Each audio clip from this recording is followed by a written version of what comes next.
من يهد الله فلا مضل له ومن يضلله فلا هادي له أشهد أن لا إله إلا الله وحده لا شريك له وأشهد أن محمدا عبده ورسوله الذي لا نبي بعده اللهم صل وسلم وبارك على حبيب المصطفى وعلى آله وصحبه ومن والاه فيا أيها الحاضرون أوصيكم بتقوى الله فقد فاز المتقون فقال الله تعالى في القرآن الكريم أعوذ بالله من الشيطان الرجيم بسم الله الرحمن الرحيم يا أيها الذين آمنوا اتقوا الله حق تقاته ولا تموتن إلا وأنتم مسلمون. Bersyukur kita atas nikmat Allah Subhanahu wa Ta'ala dengan selalu mengucapkan kalimat Alhamdulillahi Rabbil Alamin. Atas segala puji bagi Allah Tuhan semesta alam, yang sampai detik ini Allah masih menitipkan kepada kita karunia-Nya.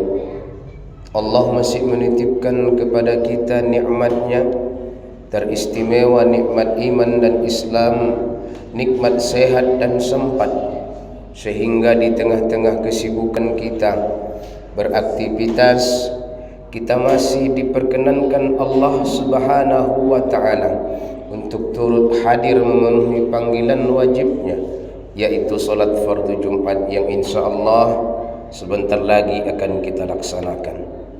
Mudah-mudahan ibadah salat Jumat yang kita kerjakan nantinya merupakan ibadah salat Jumat yang terbaik dari Jumat-Jumat sebelumnya. Kemudian salawat dan salam tercurah kepada ruh junjungan kita Habibana wa Maulana Muhammad sallallahu alaihi wasallam, yang syafaatnya kita harapkan di yaumil mahsyar kelak sebagai penolong kita ketika menghadapi yaumil mizan, yaumil hisab. Syafaat dari baginda Rasul sallallahu alaihi wasallam yang kita nanti-nanti. Oleh karena itu, mari kita perbanyak salawat sebagai bentuk cinta kita dengan Rasulullah.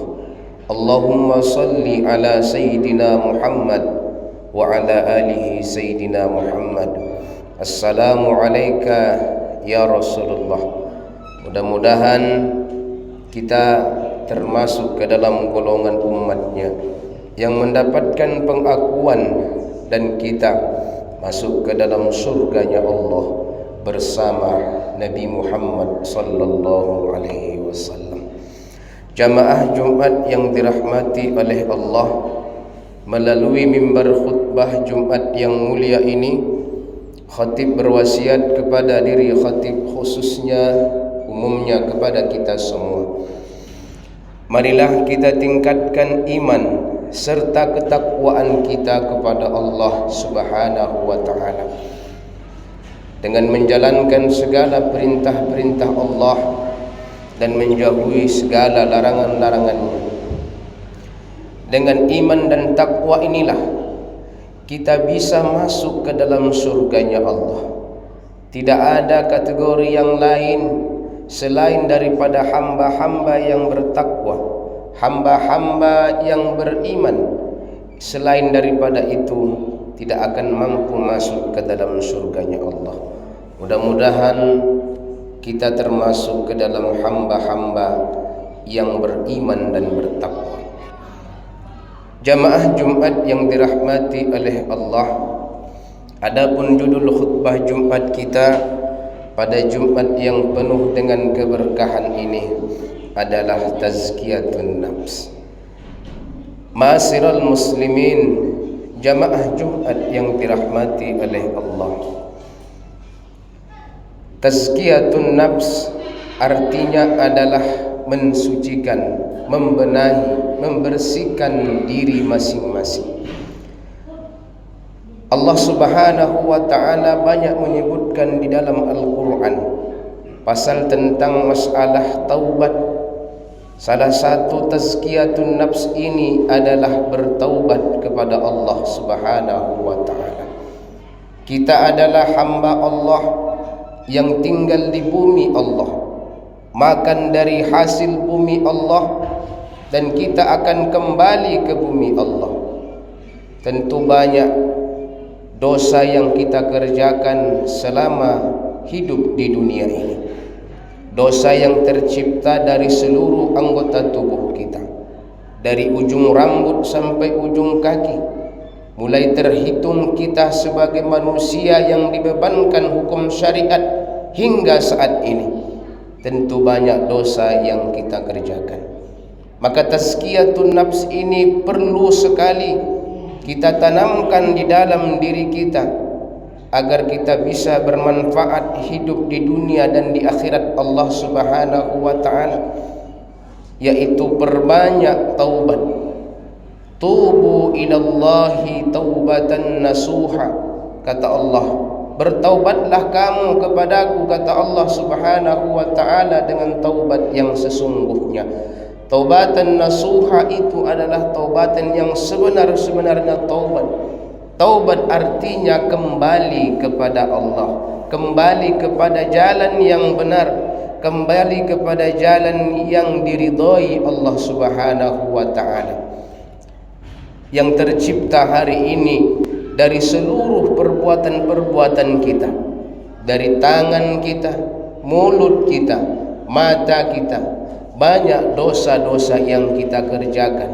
Tangan kita mengambil yang bukan hak kita, mencederai orang lain, berbuat zalim kepada orang lain tanpa kita sadari orang lain terluka. Lisan kita tanpa kita sadari berucap melukai hati orang lain sehingga timbul dosa karena lisan kita. Mata kita pandang kepada pandangan yang tak baik sehingga menimbulkan dosa.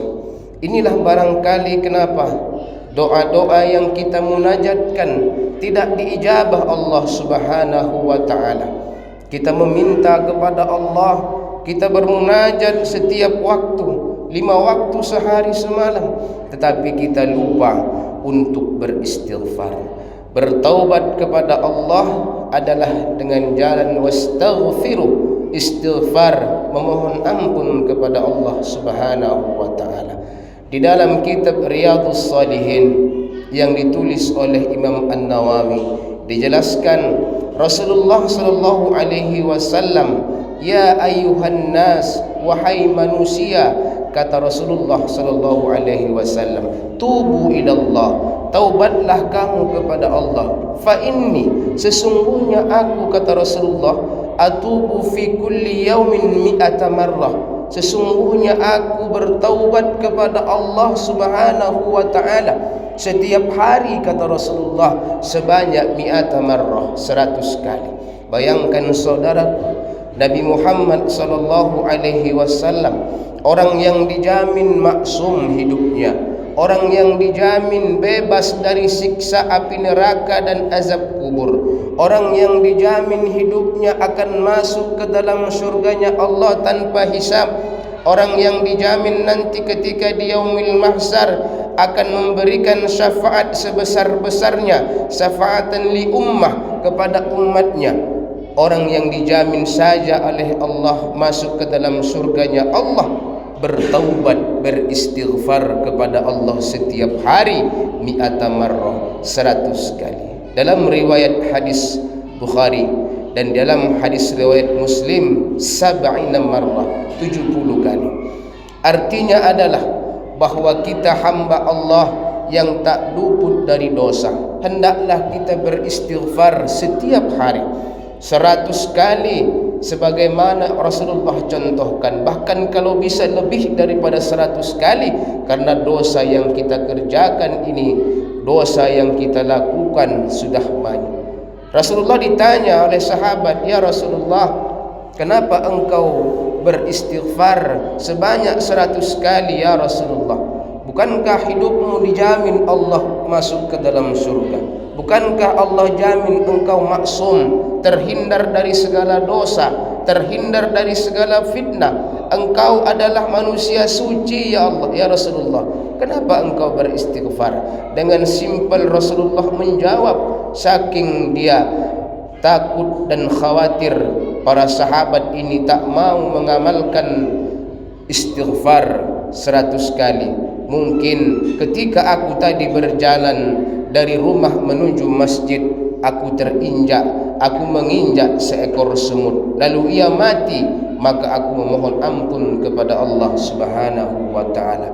Bayangkan seorang Rasulullah, dia bermohon ampun kepada Allah ketika dia berjalan, dia khawatir mungkin ketika di perjalanan dia menginjak seekor semut lalu mati, tanpa dia sadari dia mohon ampun kepada Allah Subhanahu wa ta'ala. Oleh karena itu, apalagi kita hamba-hamba Allah yang berlumur dosa, yang banyak dosa, yang banyak khilaf, lisan kita yang penuh dengan dusta, maka beristighfarlah kita untuk menggugurkan dosa-dosa kita, untuk mensucikan diri kita, untuk membersihkan diri kita dari dosa-dosa, baik dosa-dosa yang besar maupun dosa-dosa yang kecil. Kita amalkan 100 kali beristighfar setiap hari. Mudah-mudahan Allah ampunkan dosa-dosa kita. Apabila seorang hamba datang kepada Allah dengan berjuta-juta dosa, maka lautan ampunan Allah akan terbuka kepada hamba-hambanya. Ma'asyiral muslimin, jamaah Jumat yang dirahmati oleh Allah, demikian khutbah yang singkat ini. Semoga tazkiyatun nafs pada tema Jumat yang penuh dengan keberkahan ini mampu mendorong semangat kita untuk mengamalkan kalimat istighfar, mensucikan, membersihkan diri kita dari berbagai macam-macam dosa. Fa'tabiru ya ulil absar la'allakum